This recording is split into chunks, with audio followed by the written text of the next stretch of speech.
बिहार विधानसभा चुनाव 2025 सियासी बिसात पर कांटे की टक्कर, जानिए समीकरण और प्रमुख मुद्दे। राज्य विधानसभा चुनाव 2025 के लिए सियासी बिसात बीत चुकी है और सभी प्रमुख राजनीतिक दल अपनी अपनी रणनीतियों को अंतिम रूप देने में जुटे हुए हैं। चुनाव आयोग द्वारा घोषित कार्यक्रम के अनुसार बिहार की 243 विधानसभा सीटों के लिए 2 चरणों में मतदान होगा। पहले चरण का मतदान 6 नवंबर को 121 सीटों पर और दूसरे चरण का मतदान 11 नवंबर को 122 सीटों पर होगा।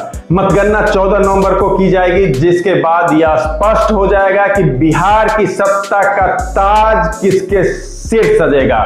मौजूदा राजनीतिक परिदृश्य को देखते हुए यह चुनाव अत्यंत रोचक और कांटे की टक्कर वाला प्रतीत हो रहा है। मुख्य मुकाबला सत्ताधारी राष्ट्रीय जनतांत्रिक गठबंधन यानी एनडीए और विपक्षी महागठबंधन इंडिया अलायंस के बीच है। हालांकि प्रशांत किशोर की जन स्वराज पार्टी की मौजूदगी ने मुकाबले को त्रिकोणीय बनाने की कोशिश की है। प्रमुख गठबंधन और सीटों के बंटवारे का समीकरण। एनडीए में सीट बंटवारे को अंतिम रूप दे दिया गया है, जिसमें भारतीय जनता पार्टी बीजेपी और जनता दल यूनाइटेड जेडीयू के बीच 20 साल बाद बराबरी का फार्मूला तय हुआ है। बीजेपी को 121 सीटें, जेडीयू को 121 सीटें, लोक जनशक्ति पार्टी को 29 सीटें, हिंदुस्तान आवाम मोर्चा को 6 सीटें, राष्ट्रीय लोक मोर्चा को 6 सीटें दिया गया है। इस बंटवारे में चिराग पासवान एक महत्वपूर्ण खिलाड़ी के रूप में उभरे हैं। वहीं भाजपा और जदयू का बराबर सीटों पर लड़ना यह दर्शाता है कि भाजपा अब बिहार में खुद को बड़े भाई की भूमिका में स्थापित कर चुकी है। वहीं महागठबंधन ने अभी तक सीटों के बंटवारे की आधिकारिक घोषणा नहीं हुई है, लेकिन सूत्रों के अनुसार अधिकांश सीटों पर सहमति बन गई है।